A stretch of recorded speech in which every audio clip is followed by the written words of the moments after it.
कल कथा में वर्णन किया था कि शरीर से जितनी 21,600 श्वास जो रोज निकल रही है, वो 21,600 श्वास में जो श्वास के रूप में प्रतिदिन निकल रही है, आ रहे और जा रहे हैं, वो शिव है, वो शंकर है। हम भगवान देवादिदेव महादेव को ढूंढने के लिए ना जाने कितने तीर्थ, कितने धाम जाते हैं और उनको ढूंढने का प्रयास करते हैं। पर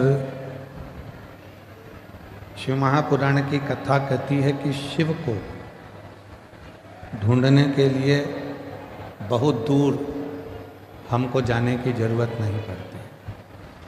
भगवान शंकर को यदि हमें ढूंढना ही है तो एकांत में बैठकर जब हम पंचाक्षर मंत्र नमः शिवाय, षडाक्षर मंत्र ओम नमः शिवाय का जप करते हैं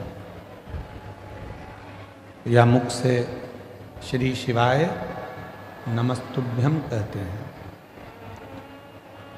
तो जितनी मौनता में, जितनी शांति में हम शिव को ढूंढने का प्रयास करते हैं, उतनी ही जल्दी शिव हमारी उन श्वासों में से हमको दर्शन जरूर देते हैं। जब आप अपना पिता मानकर भगवान शिव को, कालाधिपति महाकाल को, मेरे ओघड़दानी विश्वनाथ को, मेरे कुबरेश्वर महादेव को, मेरे शंकर भगवान को अपना पिता मानकर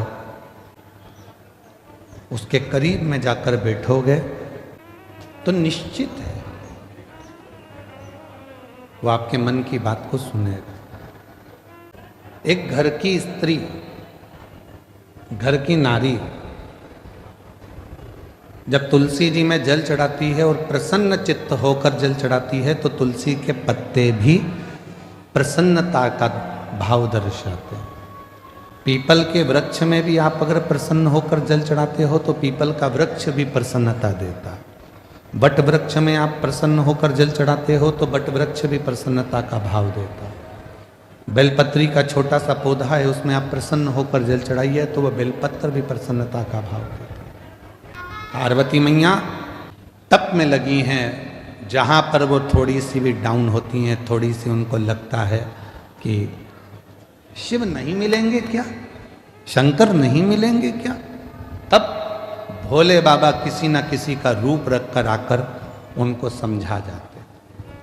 तुम भी जिंदगी में जब जब डाउन होगे, तुम्हारे जीवन में जब जब तुम परेशानी की ओर बढ़ोगे और जब जब तुम्हारे जीवन में थोड़ी तकलीफ आएगी, अगर तुमने एक लोटा जल शिव जी को चढ़ाया है तो वह मंदिर में से निकलकर महादेव तुम्हारे दरवाजे पर आकर तुमको समझाने का प्रयास करें। मेरा शंकर भगवान कभी अपने असली स्वरूप में नहीं आता, याद रखना। मेरा भोले बाबा कभी तुम्हारे सामने गले में सांपों की माला लेकर, डमरू लेकर, भस्म लगाकर, जटा बांधकर, रुद्राक्ष की माला पहनकर, त्रिपुंड लगाकर, ऐसे मेरे शंकर भगवान बागंबर धारण कर कर कभी नहीं आते ही नहीं है। उन्होंने पार्वती जी को तुरंत माता जगत जननी जगदम्बा पार्वती जी को वचन दिए। 2 वचन माता पार्वती जी को शंकर भगवान ने दिए थे। पहला वचन दिया था कि मेरी परिक्रमा पूरी नहीं होगी, ये पार्वती को वचन दिया। इसलिए कभी भी शंकर भगवान की परिक्रमा पूरी नहीं होती। यहाँ से चालू करा, जैसे ये शिवलिंग है तो यहाँ से चालू करके यहीं से वापिस सजाते हैं, जहाँ से जल बहता है उसको लांघते नहीं, क्योंकि पार्वती को वचन दिया। गणेश जी महाराज ने शंकर भगवान की परिक्रमा पूरी कर ली थी। षडानंद कार्तिक के परिक्रमा करने मोर पर गए थे और गणेश जी ने चूहे पे बैठ के शंकर की परिक्रमा कर ली थी देवादिदेव महादेव की।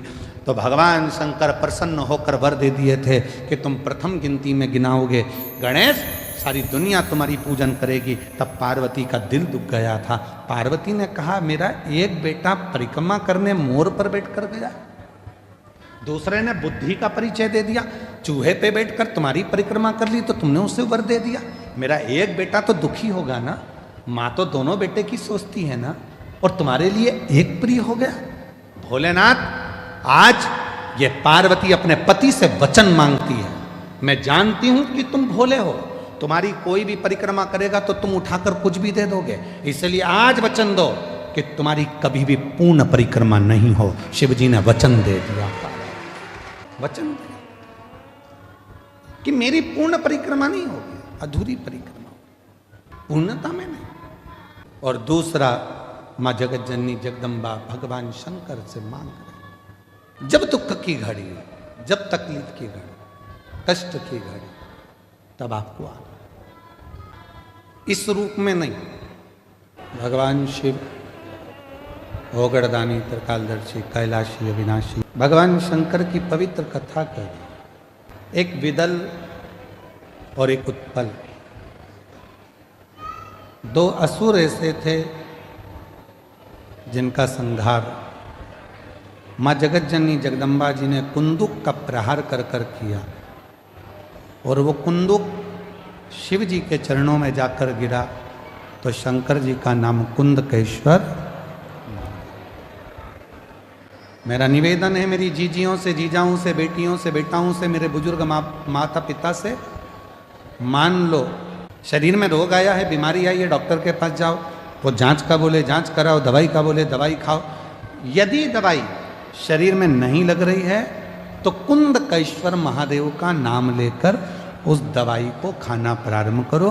धीरे धीरे मेरा भोलेनाथ आपके स्वास्थ्य को आराम देना प्रारंभ। कुंदकेश्वर महादेव, हम तो यहाँ तक कहेंगे अगर कोई अड़चन आ जाती है, कोई परेशानी आ जाती है, कोई अड़चन पड़ जाती है, परेशानी पड़ जाती है और उसमें कोई हल नहीं निकल रहा है, उस अड़चन में कोई हल नहीं निकल रहा है, परेशानी का कोई हल नहीं निकल रहा है, तो भी एक दुर्वा कुंदकेश्वर महादेव जी के नाम से शिव को चढ़ाकर फिर जा, उसमें हल मिलना प्रारंभ। कुंदकेश्वर महादेव हमारे मंजिल तक हमको पहुंचाते हैं। संत पंचमी का दिन, महाराज सरस्वती का दिन, जिस दिन जो बच्चा पढ़ने में कमजोर होता है उसके हाथ से बसंत पंचमी के दिन सरसों के 31 फूल शंकर जी को चढ़ा दिए जाते हैं तो बच्चा पढ़ने में अव्वल निकल जाता है। उसके बच्चे को कभी नहीं कह सकते कि पढ़ने बैठ, वो खुद बैठेगा।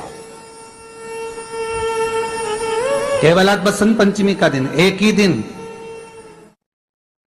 ही दिन चढ़ता है, और बाकी के सरसों के फूल आपको मालूम है कि रोग मुक्ति के लिए तो होते ही हैं। ये तो आपको पहले भी वर्णन किया महाराज कि जब कोई एकदम रोग आ जाए और डॉक्टर एकदम बोल दे कि ये रोग भारी आ गया है और इसकी जांचें जाएंगी और फिर ये कुछ भी हो सकता है, तो क्या करा जाता था कि 108 सरसों के फूल लाकर तुरंत शंकर भगवान को चढ़ाए जाते थे महाराज। तो चढ़ाने के बाद में रिपोर्ट अच्छी आती है। ऐसा नियम है। कहीं ठेका, कोई ठेकेदारी करते हैं ना, जो ठेका भरते हैं कि भाई मेरा टेंडर आना चाहिए, मेरा ये काम होना चाहिए, मेरी मल्टी बनना चाहिए, या मेरा ये काम के लिए जा रहा हूं, ये काम फतेह होना चाहिए, उसके सबके हाथ पैर जोड़ने से अच्छा है एक काम करो, बस 108 सरसों के फूल उठाओ, शंकर जी का उद्धतेश्वर महादेव का नाम लिखो और छोड़ दो, शिव जी के ऊपर एक एक कर चढ़ा दो, वो ठेका तुम्हें ही मिलेगा, वो काम तुम्हारे पास ही आएगा। बस केवल अवधूतेश्वर मां, अर्थात ये जो क्रम है, वो क्रम तो 108 सरसों के फूल का आप कभी भी कर सकते हो, पर जो ये बच्चों के लिए किया जाता है वो केवल बसंत पंचमी के दिन ही होता है। महाराज आज ही के आज फिर कहते हैं, मेरी जीजियों,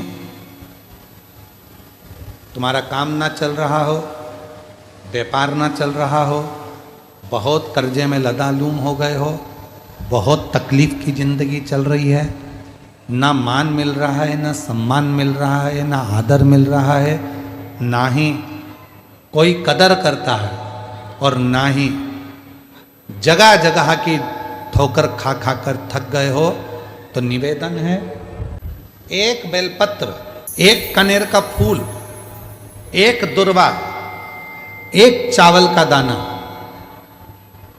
और वो चावल का दाना भी लाल चंदन में भींगा हुआ।